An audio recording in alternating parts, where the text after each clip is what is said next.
YouTube channel पर सभी दर्शकों का मैं हार्दिक स्वागत करती हूँ। एक मैं फगुआ गीत लेकर आने वाला फागुन महीना ना, इसलिए अभी हम गा दे रहे हैं। फगुआ गीत लेकर आए। आपको कुछ पसंद लगे तो लाइक सब्सक्राइब शेयर कमेंट में ज़रूर बताइएगा।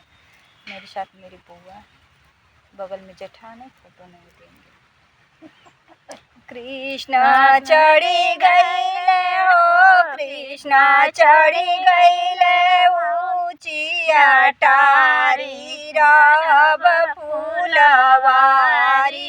जो तो हूँ कृष्णा हो चढ़बा ऊँचिया टारिया, जो तो हूँ कृष्णा हो चढ़बा ऊँचिया टारिया। कृष्णा हम ना हो, कृष्णा हम जाई बनई हरवार रहब फूलवारी, रहब फूलवारी। जो तो रुकु मुड़ हो जइबू नाई हरवा, जो तो रुकु मुड़ हो जइबू नाई हरवा। रुकु मुड़ हमहु ना हो, रुकु मुड़ हमहु जाइब ससुरारी रहब फूलवारी, रहब फूलवारी। जो तो कृष्णा हो जइबा ससुररिया, जो तो कृष्णा हो जइबा ससुररिया।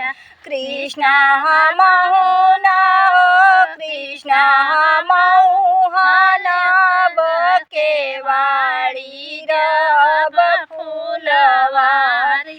कृष्णा हमहु ना हो, कृष्णा हमहु हनाब केवाड़ी रहब फूलवारी, रहब फूलवारी। जो तो रुकु मुड़ हो हनबू केवड़िया, जो तो रुकु मुड़ हो हनबू केवड़िया। रुकु मुड़ हमहु ना हो, रुकु मुड़ हमहु डाकब जल देवारी रहब फूलवारी, रहब फूलवारी।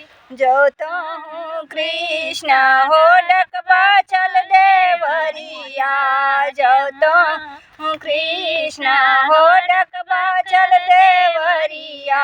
कृष्णा हमहु ना हो, कृष्णा हमहु सुतब अम्मा गोद रहब फूलवारी, रहब फूलवारी। जो तो रुकु मुड़ हो सुतबू अम्मा गोदिया, जो तो रुकु मुड़ हो सुतबू अम्मा गोदिया।